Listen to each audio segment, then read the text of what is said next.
On this podcast, you'll find interviews with high-performing, successful individuals in life sciences. On a weekly basis, we cover their proven methods, principles, strategies, and mindsets to implement new technologies that scale to meet the needs of people in our world.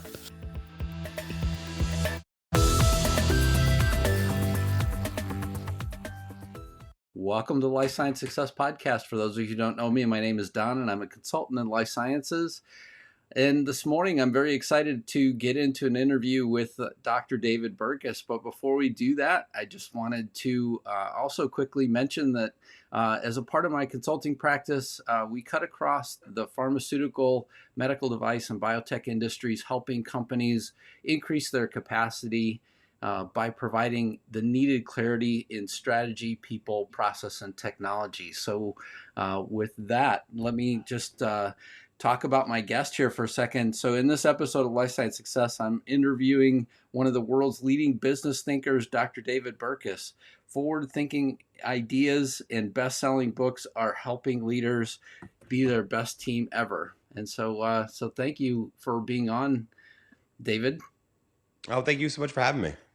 Yeah, thanks a lot. And I I've studied a little bit of your journey and have stalked you for a while. I mean, we talked earlier in the year before you were ready to release your most recent book, and I had said, hey, I'd love to have you on. I think you're covering a lot of really great things that life science companies can benefit from, and so. Would you mind just sharing a little bit of your story and sort of what led you here? What made you want to become somebody that essentially, coaches teams and works with organizations? Yeah. Well, so, all right. What's funny is a part of my bio that almost never gets read because it's irrelevant in almost every other context is that I got my start in life sciences. So my first job out of college was carrying the bag for a pharmaceutical company. So I started on the sales side. Got into a little bit of training and management, et cetera, but then decided to go back to graduate school and went to grad school for organizational psychology. Originally a master's. Actually, the master's was part-time while I was still in pharma. And then a couple things changed. The Affordable Care Act passed with all sorts of changes in how sales and marketing was regulated. And I thought, well, maybe I should go full-time, right? Grad school. Maybe academics might be a little bit more stable. I don't know what's going to happen over the next couple of years in this industry, right? And so went into that, became a business school professor for about 10 years. I started writing more towards practitioners. I probably made a lot of enemies in the academic world because I was just sort of like, what's the point of doing all this research and putting it in a journal that gets read by 15 people instead of getting it out there into the world where it can be useful by people? So I always joked I was trying to get good ideas out of the ivory tower and into the corner office. Of course, now it's corner office, co-working space, car, right? Wherever people are doing work. Right. And so that's been, that was a transition that accelerated during COVID. And since probably 2020, that's been the majority of my work is either working through keynotes or workshops directly with organizations, whether it's sometimes senior leadership teams, sometimes running an event for, everyone in kind of middle management. But I think the core message in all of it is that we really ought to focus on the culture of the team. We really ought to focus on, maybe before COVID, but truthfully, depending on the organization, it may have never been true.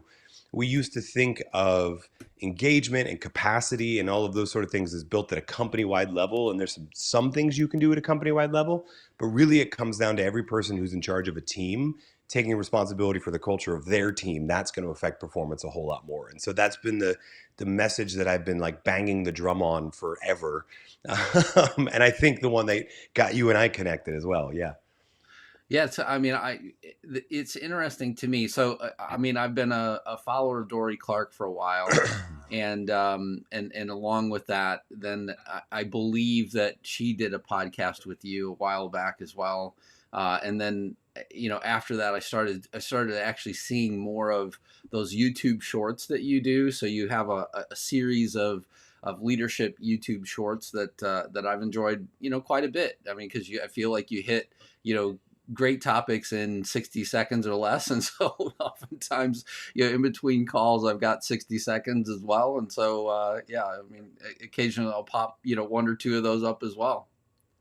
Oh, thank you. No, that's been a really fun experiment. I started playing around with YouTube in 2018, but I was doing it totally wrong, totally wrong, because in 2018 we were doing short form content filmed this way, like filmed landscape mode, and it was like 2 or 3 minutes at a time where YouTube wanted 8 to 10 minute videos.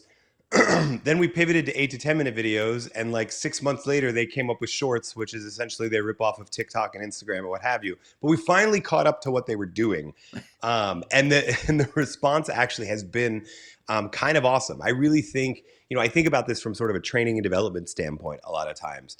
I really think, depending on the job that you're in, there's a big place for that kind of micro content, right? You have 10 minutes in between meetings, you're waiting in line. I mean, I remember, again, this takes me back 20 something years ago. You're carrying the bag for a pharma company, and you're sitting in a doctor's office waiting to go back and actually talk to them. I don't have time to do a 30-minute training on my computer, but I can flip through some of that and kind of develop myself. And it's certainly a lot more productive than, checking sports scores or watching some of the other stuff that's on YouTube Shorts that isn't all that helpful to one's career. So that's what we've been trying to do, kind of bring the light to that area, because there's a reason that format is so engaging. I'm just trying to put content there that's actually truly making the workplace better for people. Yeah. Yeah.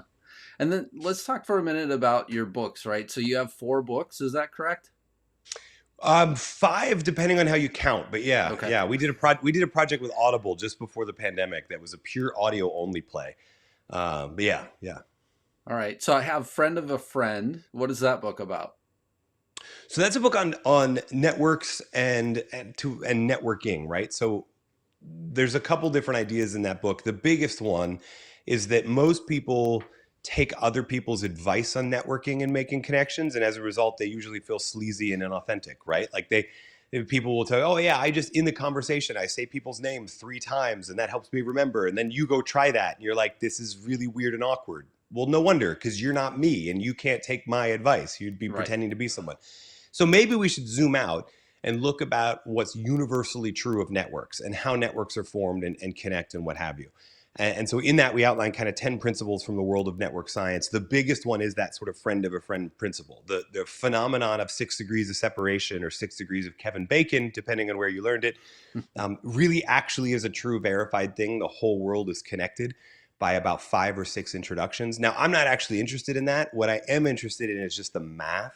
If you think about your own career, right? If the whole world is connected by 6 introductions, odds are everyone you need is 1 or 2 introductions away, everyone you need for your career. So it's really, less about how to work a room and more about exploring the fringes of your network, finding those friend of a friend people that can really actually transform your life.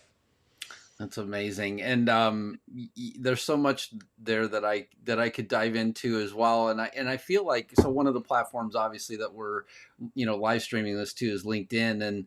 And I feel like, one of the things that they constantly are doing is like, here's somebody else that, is adjacent to where you are. I feel like they're trying to do that, but then also they limit you to 30,000 connections. And so whenever, you're you or Dory Clark is Dory Clark, right? You have limitations placed on you where your 6 degrees, all of a sudden becomes this massive universe of people. Right. And, it's tremendous, from that aspect, but also how many of those people are you close to, I think is the real kind of purpose, in that is, make sure that you're really focusing as an individual instead of having the world that you're joined to.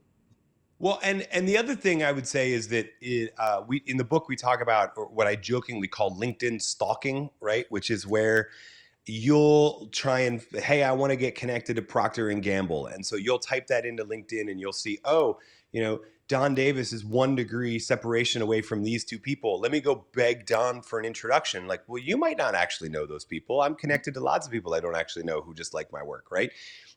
Which is 2 faults, actually. The first is that there might not be a connection significant enough to do a recommendation. The other is I might not know you. Like, people forget that every introduction is also a recommendation. Mm-hmm. Every introduction is, whether you say it is or not, I'm vouching for you. I'm putting some of my social capital, my credibility on the line by introducing you. And I might not know enough about you to feel comfortable introducing you. So a better posture, and this is how we find things like 6 degrees of separation, is to take an open posture, So instead of saying, let me search that in and find a couple connections and then go beg them, just ask lots of different people in your network, hey, who do you know who works for Procter & Gamble, right? Just ask lots of different people there. You're going to get answers you didn't expect, which is awesome. And almost every name you get is going to be somebody that they would feel comfortable introducing you to. Otherwise, they wouldn't have said it, right? If I don't feel comfortable introducing you to somebody there, I'm just not going to list their name when you ask me. So you end up getting a lot more names and names that you're much more likely to make a connection with. So it's a much better posture to take. Yeah. Okay. And then under new management, what is that book about? So this is sort of a future of work book. So this one came before Friend of a Friend. And it's funny because it led to a lot of my later work. And the idea there was just to look at the way the workplace is shifting. There were kind of two different big macro trends happening at the same time in 2016. One was we entered sort of the 4-generational workplace. So we had millennials, we had Gen X, we had baby boomers, and even the last of sort of the silent or greatest generation, et cetera. Now we're still in that 4, but it's sort of shifted, and now it's Gen Z, millennial, Gen X. And that changed a bunch of things. The other thing is the nature of work was changing. More and more people were shifting, not just from industrial work to what Peter Drucker would call knowledge work, but to truly sort of creative work. Most people, especially most people listening to this, your real job is to solve problems. Right. You might not know what those problems are right now, but your real job is to solve problems. That requires tapping into creative thinking and critical thinking skills. And that requires a little bit different way to manage people, right? You can't think about presence equaling productivity. I see you, therefore you're a hard worker or a valuable worker, right? And so we explored a lot of different trends in that book. Probably what turned out to be the biggest trend, a bit of foreshadowing here, was that we looked at companies that gave employees a ton of autonomy, and some that didn't even have offices, right? Isn't this crazy? A 1,200 person organization that doesn't have a home office, everybody works remotely. Now, little did I know that by the end of 2020, that would be the most in-demand thing. And what ended up happening is we pulled from that book, circled back and did a lot of new interviews, a lot of new research that had happened over 4 years. And that became the book Leading from Anywhere, which was all about how to manage when you didn't ask for a remote team, right? You didn't sign. What's funny is a lot of remote companies use the book, but the target audience of that is 2 months ago, I had a team that was fully in person. Now I have a team that's fully remote. Help. Right? And that was really the idea of the book. And we use that term from anywhere because I made the big bet that turned out to be true that we're not going back to the office 9 to 5, 5 days a week. We're headed towards this hybrid, or I was calling it from anywhere world, and we ought to get ready. The skills that we're going to develop managing remotely, we're going to use for the rest of our careers because we're not going back to only ever collaborating with people in person. Yeah, and I mean, it's interesting, right? I mean, there are lots of ways that companies could spy on people. There's ways that you could have people track time. There's lots of ways that you could sort of overreach, this and sort of deplete what you want out in terms of output for your team, I feel like. And then there's another side of this where you could say, look, I'm going to focus on the output of my people and empower them and build a runway to go do everything that they would normally do if we were in the office. And I feel like there's a mix that I've seen, right? There's an interplay that I continue to see, overall. And I also see a lot of leaders, just being afraid of, quiet quitting and, the fact that hybrid work just removes them one more step from their people. Yeah, I lost count early in the pandemic of the number of times I got asked questions about, what spying software works well. How do I know? Should I run? There were so many managers that are like, oh yeah, I run a check-in every morning at 8:30. We all sign into Zoom. That way I know they've started their day. Who cares? Right? If you need spying software to know that your people are doing a good job, you screwed up long before the pandemic forced you into a remote environment. Right? So go back to there. How do you know they're working? Well, you know that by the quality of their work. Right? It might take you a little, if you have a troubled employee, this is the one place where I'll make an exception. It might take you a little longer in this new environment to document their problems, put them on a performance improvement plan, et cetera. It's certainly easier to be like, you were late, right? I get that, right? But for most people are not that. Most of your employees, I assume you did a decent job in hiring them. And so most of them are competent enough to where you can give them a little more autonomy than you may have thought you can. Yeah. And I feel like it's an opportunity, right? I mean, it's an opportunity for leaders to look at the environment that you want to create for people to want to work with you as well. And so the last book that I have on my list, and then we'll get into the new book. So it's The Myths of Creativity. Yep. Yep. So that was my first book. That's the baby book, right? That was 10 years ago this year, actually. And it was exactly what it sounds. It's a book on what we get wrong about creativity and problem solving, the stories that we tell ourselves about how it's supposed to work. Like there are so many in organizations, there are so many groups I run into who will talk at length about conflict resolution, as in conflict is a problem that needs to be solved, and never about how conflict is actually a sign that you've got people with diverse views and divergent thinking is at play.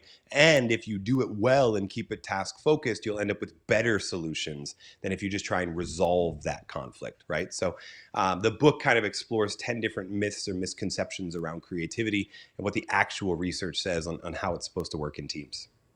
Very good. And then the recent book is The Best Team Ever. It was my read of the book, maybe slightly different than the approach most people might take. But whenever I looked at it, I was like, okay, so he starts with curling, and then he goes into another, he uses another sports analogy next. And then, I mean, I felt like, the use of curling at the very beginning, I was like, okay. Yeah. Yeah. Well, let's see. So, okay, we go curling and then we go fast food, right? I think is the second story in the book. And then we go back to sports. But yeah, no, that's not a bad point. That's probably those. I probably did a bad job front loading with sports analogies because it's really not about sports teams, right? Yeah. But the curling story is just too good for those of you that are listening or watching, and you're like, "What the heck are they talking about?"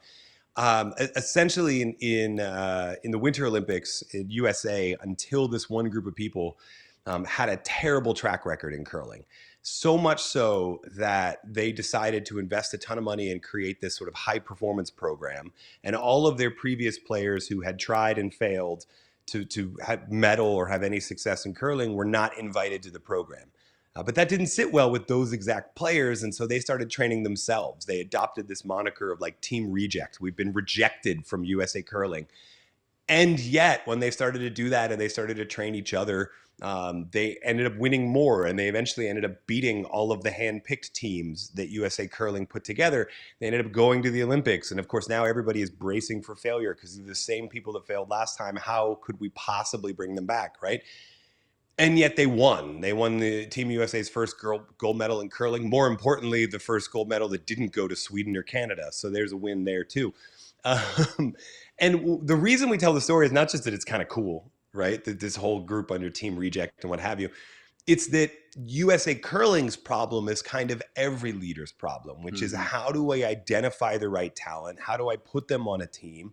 And why is it that the more I try and get really specific about who we're bringing into the team, the talent that we're bringing into the team, the less often we end up with a great team? Well, it's because talent doesn't make the team and the team's culture makes the talent. The thing that happened with Team Reject that I would argue made them so successful is now they had responsibility for themselves and they had to function as just that group of four. It wasn't about being the best in a larger program. It was about how we four are going to train each other and collaborate. And they improved their team culture such that they were the most refined team that showed up at the Olympic Games. Or, sorry, in curling, they call it a Bonspiel for reasons that I still can't figure out. Yeah. Well, it's I mean, for those who haven't curled as well, it's a very lengthy sort of sport. I was kind of surprised at how long, it goes as well. I mean, it's probably almost, and this is just an over exaggeration on my part, almost as long as a cricket match in India, but it feels like a very long time to be on the ice sweeping. So Yeah. Yeah.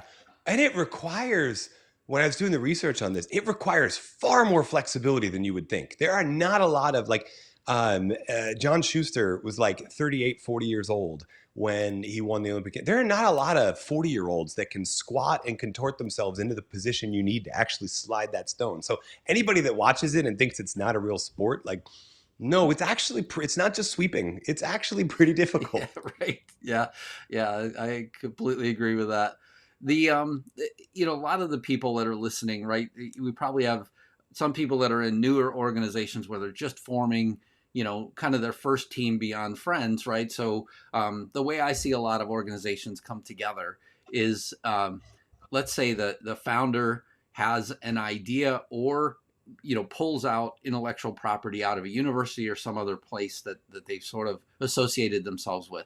Beyond that, normally it goes to the friends, right? So there's Yep. there's normally some sort of close association with that first 5 or 10 people inside of the organization. And then beyond that, it's this is where we start to get into the unknown.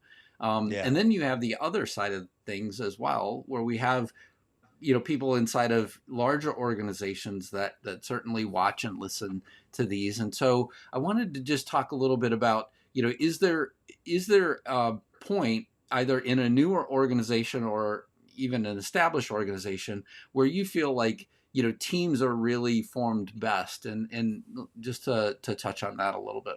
Yeah, I would say there's a point in the growth cycle of every organization where a focus on teams suddenly becomes the most important thing, right? And obviously I'm biased in that because I'm an organizational psychologist who studies team culture. But you what you described, that sort of founding team, that's friends and family, et cetera, there's usually already some collegiality there, et cetera. When the organization grows to the point where not everyone reports to the founder or founders, right? And B, the senior leadership team involves people who are not friends and family. They are, oh, we need a chief financial officer. Let's hire a headhunter and let's find one, right? Those are the two moments where you really have to start paying attention to team culture. The first is because usually you can't, things like mission, vision, purpose, things like how we're going to work. When you're 5 people or 10 people who all report to the founder, you can kind of have a benevolent dictatorship there, right? But as soon as you get to the point where there are multiple teams and not everyone responds to the founder, that's where every leader at every level needs to take responsibility for their team and the culture of that team, because it doesn't just rub off from the founder anymore. It's not just directly influenced by that. It's too big to do that. And then the second reason is that, I mean, the single biggest thing, especially in an early stage growth company, but also in large organizations I work with, the single biggest thing that's going to determine the success or failure of an organization is how well their senior leadership team functions like an actual team and not just a group of representatives from a variety of different little fiefdoms, right? I'm chief financial officer, but actually I'm just the representative from the finance department or the research department or whatever, right? I work with a lot of senior leadership teams that don't feel like teams. They feel like 17 people who get in a room once a quarter and argue with each other. And that's not what we're going for. That's going to be a limiting factor in the growth of the organization. So I think for those two reasons, once you get to the point, and I can't give you a head count because it depends on the organizational structure. But once you get to the point where we've grown beyond the ability for the founder to have everyone in his or her sphere of influence or in their sphere of influence, that's when we have to stop thinking company-wide and start thinking team-specific. Yeah. Yeah, it's funny because I do something similar with scaling organizations, right? There's a lot of discussion that we have about, if it starts to feel like there are mud on the tires that you just can't get off anymore, if it feels like you're less efficient than you were before, most likely those are points, where I get started as well with scaling organizations. It sounds to me like you use a similar analogy where, look, as you start to see these things arise that demonstrate that you need to be building a team culture, those are the moments that are kind of indicating that it's time for your work to start as well. Yeah, exactly. Well said. And then you do spend a little bit of time as well talking about creating a sense of purpose on a team. Can we just touch on, some of the tips or ideas that you would have for leaders in terms of an approach for creating a sense of purpose for a team? Yeah. So, and specifically in the book, we use the term pro-social purpose, which draws from a lot of Adam Grant and others' work on pro-social motivation. In essence, I think I'm grateful that about 10 or 15 years ago, a lot of people, one really influential gentleman in particular, forced this conversation about people wanting to know why they do what they do. But respectfully, I think why is the wrong question. I think who is the question that actually motivates, as in who is served by the work that we're doing. When you look at the actual research on how humans are motivated, protecting and promoting the well-being of others is one of our primary intrinsic drivers, right? And we know this, right? Like, this is why people get into life sciences, right? Because they want to help, they want to make a difference, they want to make people's lives better.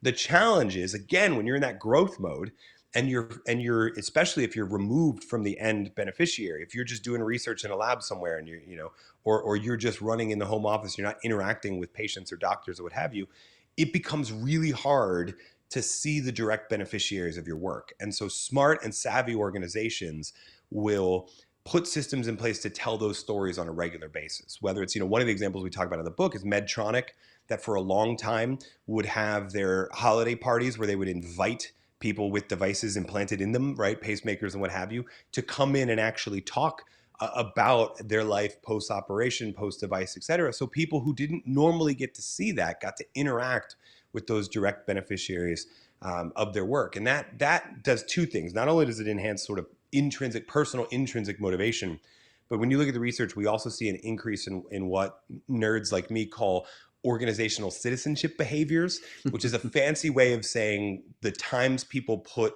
we over me, the times people put the organization and the importance of those goals over my own personal career goals, et cetera.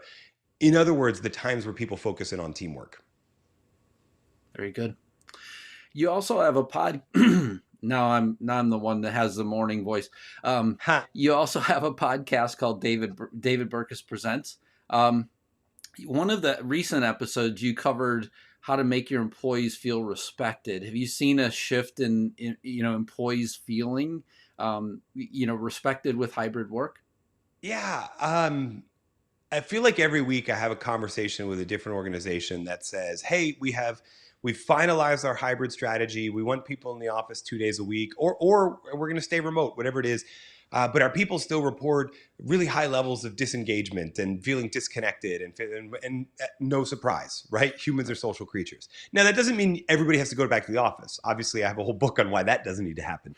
It does mean that leaders are going to have to be a little more deliberate. And in that episode and in that article, one of the core ones we talk about is this idea of giving fair feedback. In other words, giving feedback in proportion to how someone's doing. A lot of times when we do our one-on-ones, if somebody's work is 90% good and 10% needs development, we still spend half or more of the conversation on that 10%. And that's, even if you were 100% in person with people, that's a bad strategy, right? It ought to be fair, meaning in proportion. If it's 90% good, then let's spend 90% time talking about what they're doing well and how we can build upon it, right? You don't have to say you're doing great, no need to develop. But if you're developing in an area that you already feel strong in, you still are more motivated to do it, right? But the other thing that happens is, at least that I've noticed, and this is anecdotal, I would love to do a study on this, I just haven't gotten around to it yet, is that when you're in a remote or hybrid environment, you don't see your boss every day. One of the things you're deprived from is sort of the micro praises, right? The little like, hey, great job on that. Or I see you in the hall and I'm like, hey, thanks so much for that report. It was awesome. It was exactly what I needed.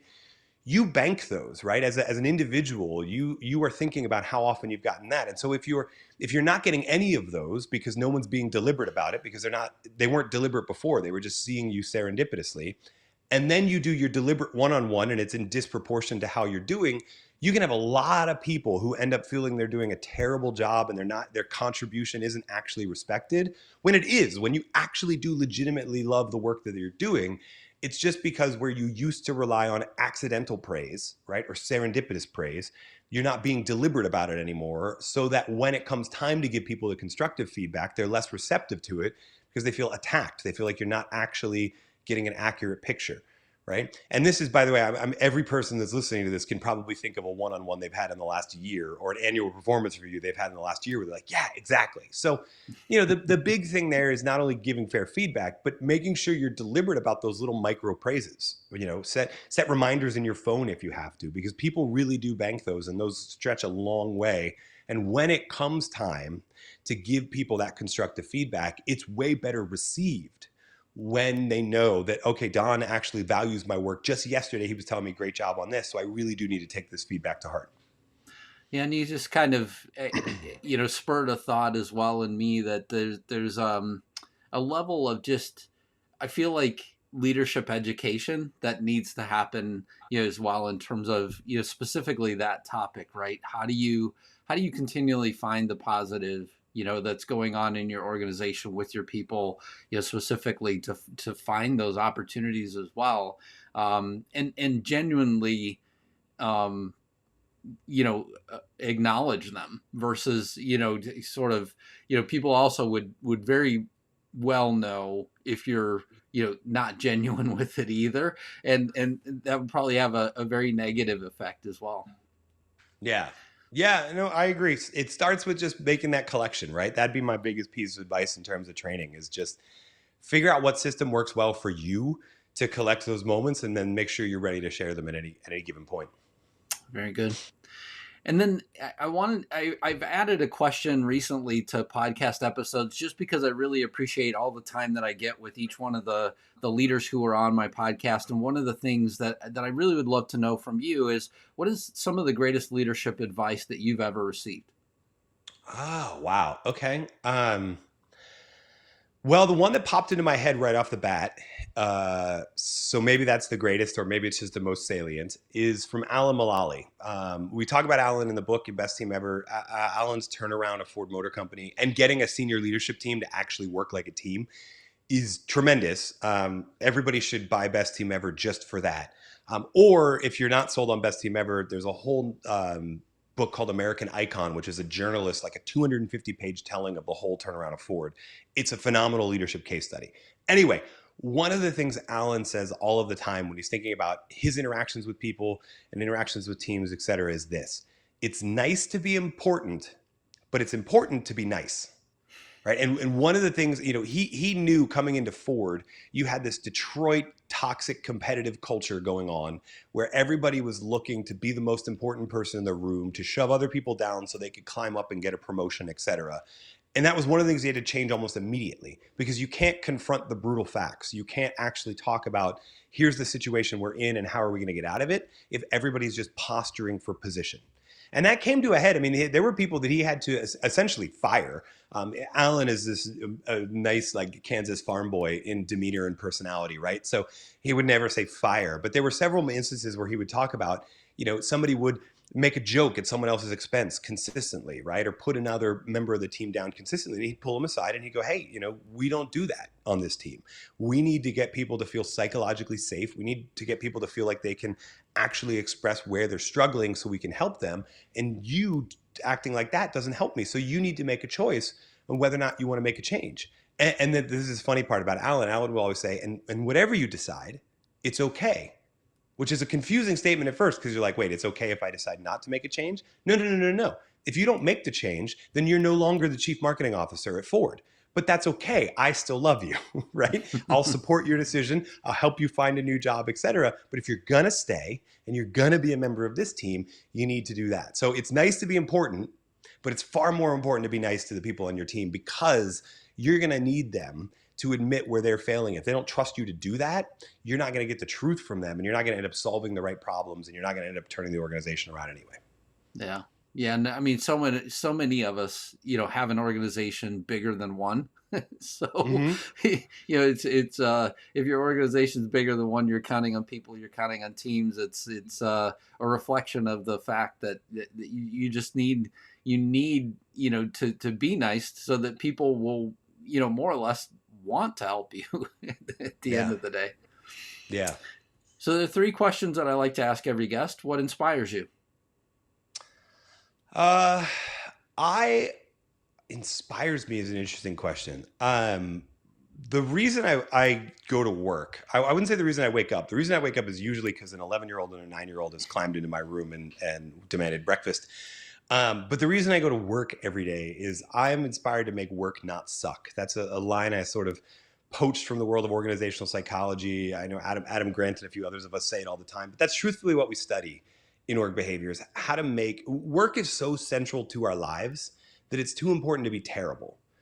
Right. And even though it changed and it shifted during the pandemic, it's still a central tenet of what most people do. And we can talk about work-life balance all we want, but if your work life is toxic, then you're going to carry that into your other spheres of life as well. And so my goal is really to make most people's experience of work one that actually taps into their potential, but mostly just one that doesn't suck, one that isn't toxic. I keep a somewhere in here on these crazy bookshelves behind me, I have a red stapler. If you're old enough to remember the movie Office Space, you know the importance of the red stapler. And I keep it there because my reminder is like, I dream of a world where no one finds that movie funny because no one can relate to how terrible that work experience is. Right now, it's a naive goal. We're probably never going to hit it, but hey, it keeps me working every day. And, maybe as your children get old enough to really appreciate the movie, your swing line stapler gets swiped. Gets stolen? Yeah, well, if it does, I'm going to burn the whole place down. Very good. What concerns you? I think right now the biggest thing that I'm focused in on related to work is I think a lot of organizations are doing this hybrid or from anywhere wrong. I think they're just picking a number of days that people need to be back at the office and not recognizing that the office is a tool for collaboration just like any other tool. And what we need to have is a broader conversation about the type of work that should happen at the office and the type of work that should happen remotely or privately. And then once we know that, we can get a way better sense of how often people should actually be together. But I honestly get the impression that a lot of organizations are just picking a number out of a hat, 2, 3, whatever. This is how often you're back. And then everybody comes back and they join their Zoom calls anyway. And if we go down that route, right? If the majority of organizations go down that route, then by 2025, 2026, we'll be right back to where we were before the pandemic, where people don't have the freedom and autonomy that they've gotten from their work over the last couple of years. And that's a huge problem because not every organization is doing that. I work with a ton of amazing organizations that are doing it right. And those organizations are going to become talent magnets when we get to 2025 or 2026. It's the ones that are just picking a number out of a hat or just calling everybody back without thinking about the type of work we want to do. They're going to bleed talented people in the next couple of years. And that concerns me a lot. And there is a strong belief as well that I get from people who study infectious diseases that there will be another one of those, right? There will be another COVID at some point in our future, and it could potentially even be worse. Not for that purpose, but really just in terms of thinking ahead and being proactive and making sure that your organization is one that's taking the right steps to try and really motivate people in the right way and get them oriented the right way. It seems to me like it's a smart decision to make. How do I best enable teams? How do I make them the most collaborative they can be, et cetera? Yeah. No, I agree. Yeah. And it may not even be pandemic related, right? Like we're recording this in the midst of like this incredible tragedy going on in Maui, right? Which necessitates if you've got employees who are there, like you've got a way more important thing to focus on right now, but those people are going to be displaced for a long period of time. And so calling them back into it's not going to work. You're going to be a much more resilient organization if your people know how to work well as a team from anywhere, even if they're in the office the majority of the time, right? And then that's the other thing, as we grow and the world shrinks and globalization becomes an undeniable reality, which it already has been for like 10 years, the amount of collaboration we're going to have cross-culturally and around the whole world, because now we all know how to collaborate virtually, that's going to increase. So these aren't skills that like we just get to go back to the office and go back to the way it was in 2019. There's no going back, right? There's just what are we going forward to? Right. Last question. What excites you? Oh, man. Well, I'm excited by the organizations that I work with that are doing it right. I'm excited by the reactions we're getting to the book, that I think people really are thinking about this at a team-wide level. But really, if I'm being totally honest with you, this is not work related at all. What excites me is that we're like 2 weeks away from the start of college football. Well, it's a good thing to look forward to on the personal side as well. Yeah, exactly. As soon as the temperatures start dropping again and the days start getting shorter, I start counting down the days to that. I know.